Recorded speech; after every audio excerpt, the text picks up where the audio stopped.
Bonjour, bienvenue à l'O10. Aujourd'hui, je vous propose de voir ensemble un enjeu essentiel de la construction du lien social, c'est pourquoi et comment faire vivre un système de valeurs. Dans la nuit des temps, c'est la religion qui s'en est occupée. Dans notre société démocratique, évidemment, c'est le mécanisme démocratique, le système politique. Et dans l'entreprise, c'est au management que cette responsabilité revient. En fait, pour comprendre le système, il faut bien voir qu'il y a trois ordres à l'intérieur de n'importe quel corps social, normalement. Le premier ordre, ce sont les masses silencieuses qui travaillent pour produire. Il y a au-dessus des décideurs qui arbitrent, qui décident qui devient chef, qui est nommé, qui est primé, qui a une prime. Évidemment, quand on ne donne pas la prime, quand on ne sélectionne pas une personne, elle est mécontente. Donc décider, c'est générer du mécontentement. C'est pour ça qu'il y a besoin d'une troisième fonction à côté des décideurs, qui est celui d'un pouvoir à caractère spirituel, un siège du juste qui met en perspective les actes et les acteurs.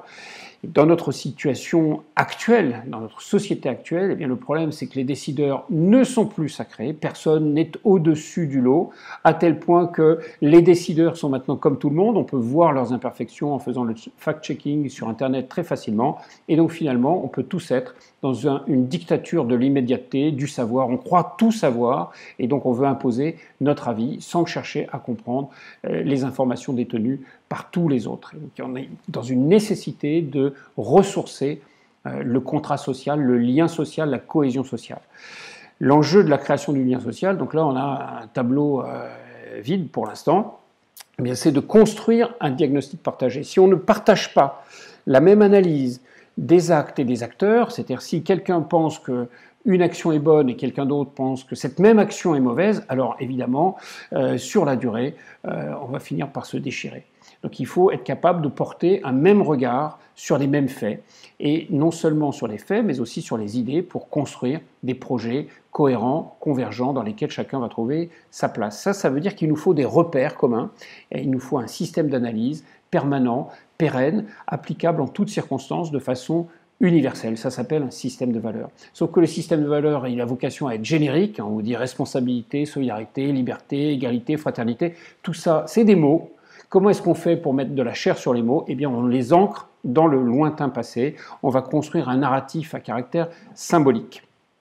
Et puis ensuite, il ne faut pas seulement dire ça s'est passé comme ça et donc on vient bien de ces valeurs, on les a toujours vécues, il faut les vivre au quotidien, donc il faut les ancrer dans le présent et vérifier qu'elles sont bien vécues dans le présent. Et il faut une gouvernance avec des acteurs dans lesquels on a confiance pour qu'ils puissent être en position de nous dire, dans les cas difficiles, si oui ou non nous sommes en train de vivre selon ces valeurs ou au contraire, nous sommes en train de les trahir.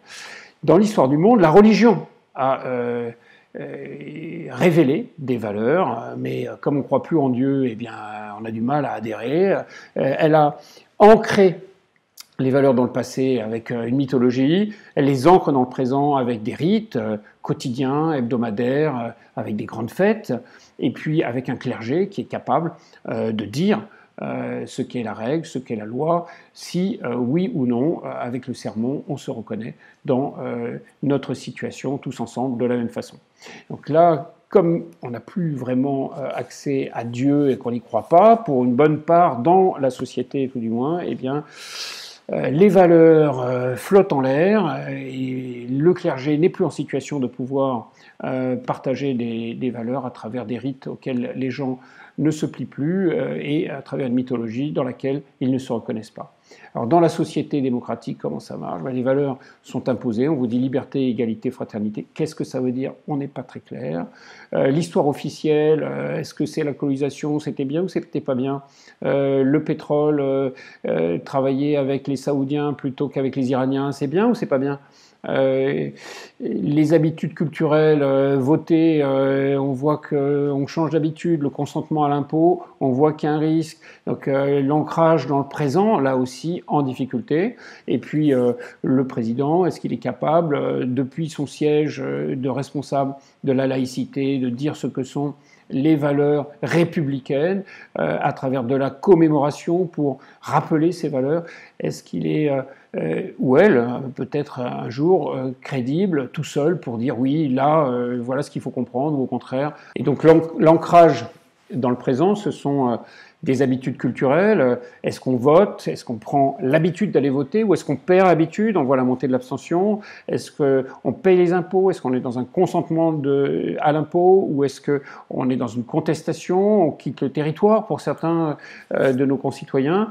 Et la gouvernance, est-ce que le président est capable, ou la présidente peut être un jour capable de dire oui, cette commémoration, il faut la faire, il ne faut pas la faire, voilà de la lecture du présent, du passé, est-ce qu'on y croit? Il y a une petite minorité de personnes finalement qui ont fait le choix de ce personnage-là pour incarner les valeurs et diriger le pays.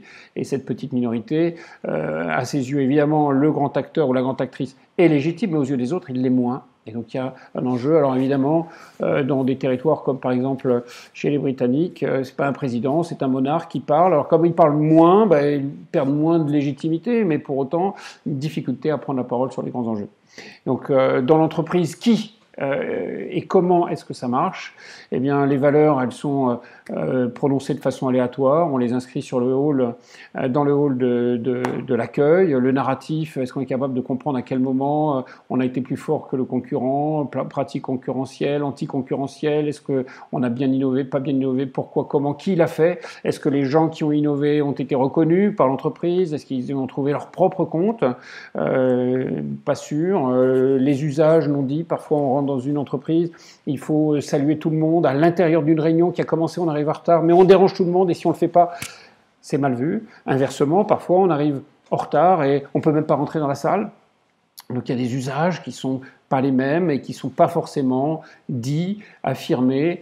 Il faut les décrypter et les comprendre. Et tout ceci repose sur le vécu, le partage, l'animation par des managers qui sont finalement bien seuls pour faire vivre un système de valeurs qui n'est pas bien défini, selon un narratif qui est incomplet, avec des usages qui sont non dits. Le manager, il fait ce qu'il peut et il est en difficulté. Et donc, pour créer du lien social, globalement, qu'est-ce qu'il faut faire? La solution, c'est de bâtir des diagnostics partagés, construire des projets communs et faire ça ensemble, être capable ensemble de définir ce qu'est notre situation et ce qu'est notre projet.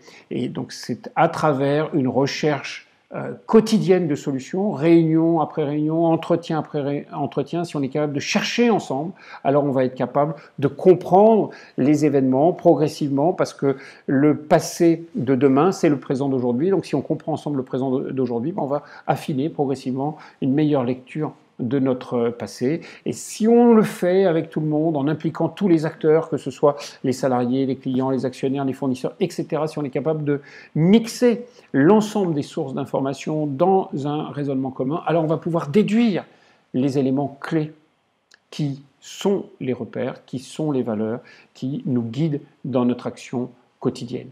Et c'est comme ça qu'on va pouvoir choisir ensemble un système de valeurs. Donc la clé de la création du lien social, c'est le débat.